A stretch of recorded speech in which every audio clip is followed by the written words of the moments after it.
Salam sejahtera dan welcome back to my channel. Okey, kepada anda yang belum subscribe channel saya, jangan lupa untuk tekan butang subscribe di bawah ni .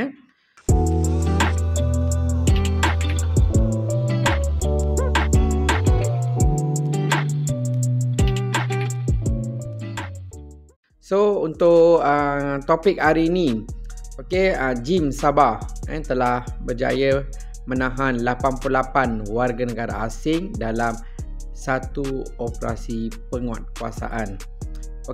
So dalam kenyataan media yang dikeluarkan oleh Jim negeri Sabah, operasi itu telah dijalankan di sekitar sempurna pada 8 April 2025.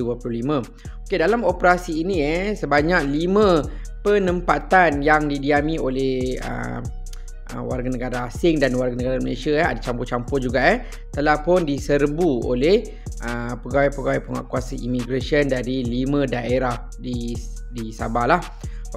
Jadi operasi ini dijalankan berdasarkan aduan yang diterima oleh pihak Jim Sabah daripada orang awam.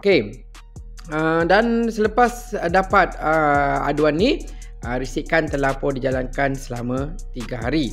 Dalam operasi ini, seramai 173 individu yang terdiri daripada warga asing dan warga negara tempatan telah diperiksa. Bukan warga asing saja, warga negara Malaysia pun telah pun diperiksa dalam operasi ini. So ada 173 orang diperiksa. Dalam 173 orang yang diperiksa oleh Jim, seramai 88 warga negara asing yang dipercayai melakukan kesalahan ditahan. So 88 saja yang ditahan. Dalam 88 tu pecahan adalah seperti berikut. Ada 47 lelaki, 11 perempuan, 9 kanak-kanak lelaki dan 11 kanak-kanak perempuan warga negara Filipina. Dekat sini Filipina paling ramai. Lepas tu 2 lelaki dan 1 perempuan Indonesia, 3 lelaki Pakistan dan 4 lelaki Cina telah pun ditahan. So kalau kita tengok dekat sini, paling ramai adalah warga negara Filipina. 47 campur 11, 58 campur 9, 67 campur 11, 78 orang lah 78 orang Philippines.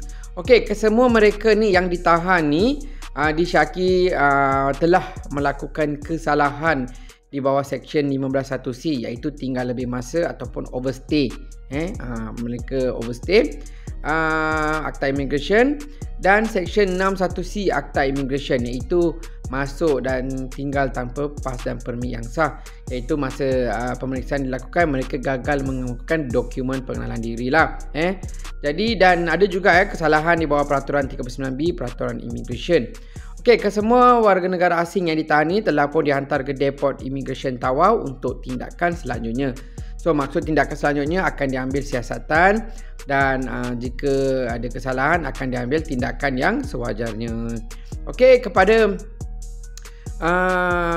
anda yang berada di luar, sekiranya terdapat kelibat-kelibat warga asing yang disyaki mereka ni parti, mungkin tak ada dokumen, bolehlah membuat aduan ke Jabatan Immigration yang berdekatan. Itu saja daripada saya. Terima kasih dan jumpa lagi.